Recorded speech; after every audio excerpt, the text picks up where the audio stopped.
Hi everyone. China won 9 gold medals in the Winter Olympics.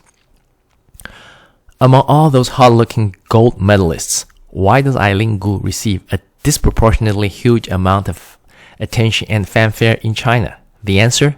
Racist mentality in Chinese society. Racism, by definition, asserts one's own race superior to others, but not for Chinese people. Their racism is exactly the opposite. They assert themselves inferior to others, especially inferior to Caucasians. Prior to the Beijing Winter Olympics, Eileen has already been an accomplished fashion model in China. Her biggest asset? Her Caucasian looks. In China, people of Caucasian heritage are treated like living demigods. Eileen Gu, an Olympics hopeful of Caucasian heritage, can leave her home country of the United States and pledge allegiance to China. To most Chinese people, it's like Jesus Christ descending in front of those fanatic Christians. Now, Eileen is not an isolated incident. Look at another Olympian of this year, figure skater Alysa Liu, also someone of half Chinese and half Caucasian heritage. The strangest element about her is both her parents are Chinese, but her father, Arthur Liu, chose to conceive her using an anonymous egg donor and a surrogate mother. Now, when married couples can't have a baby naturally, they elect to get a sperm or egg donor to conceive.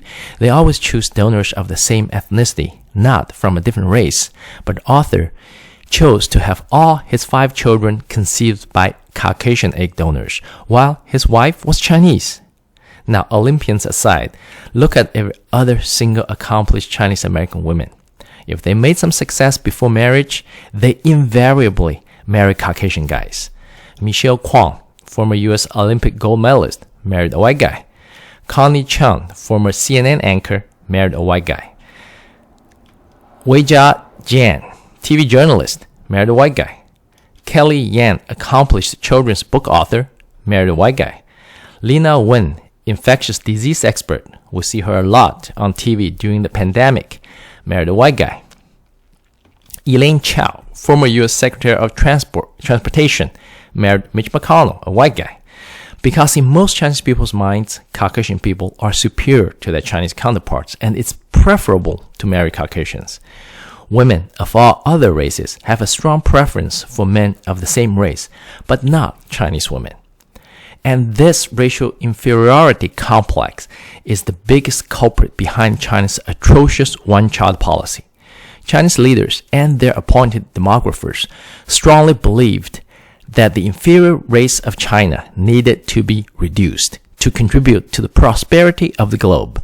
Never mind other countries were increasing their population. China needed to reduce its to half.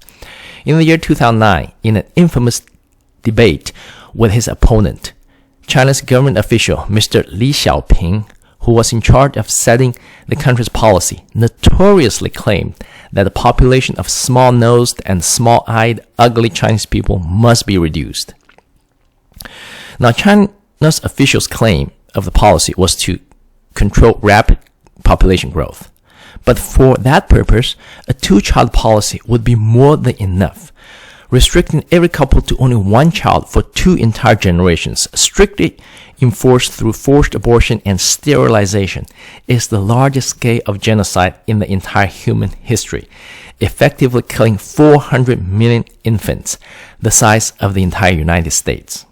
Chinese people, please learn to love and appreciate your own kind. It's wrong to think you are superior to others, and it's equally wrong to treat others as inferior.